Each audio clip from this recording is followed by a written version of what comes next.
In this video, I'm gonna teach you how to teleport with Gojo in Jujutsu Shenanigans on PlayStation 5. It's a very easy process, so make sure to follow along. I'm gonna teach you how to perform the teleport that you just saw. I was able to teleport from over here in the street all the way towards my enemy here.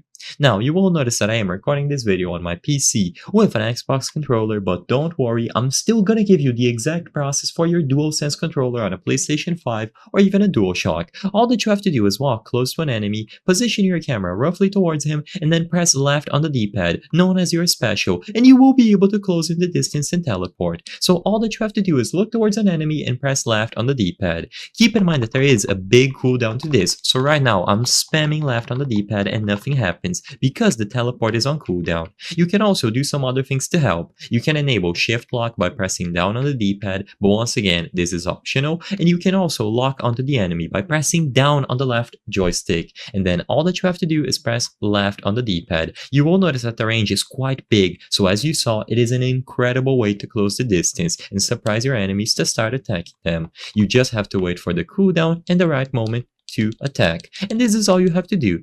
Like I said, locking the camera and locking onto an enemy is optional, but it is going to help. And then you just press left on the D-pad. And like I mentioned multiple times, this is going to be the same button for Xbox controllers and PlayStation controllers. If you are on PC, you have to press R on your keyboard instead. And if you are playing on mobile, you have to press the star icon, which is the equivalent of your special. And you don't have to be in your awakened form. You can be in your normal form, not awakened, and you will still be able to teleport with Gojo. It is a very satisfying move to use, and the range is quite nice. So you can use this as a tool to approach and surprise your enemies in Jujutsu Shenanigans. I hope I was able to help you on how to teleport with Gojo in Jujutsu Shenanigans on PlayStation 5. If this video helped you, please be sure to leave a like and subscribe for more very easy tips. Thank you for watching.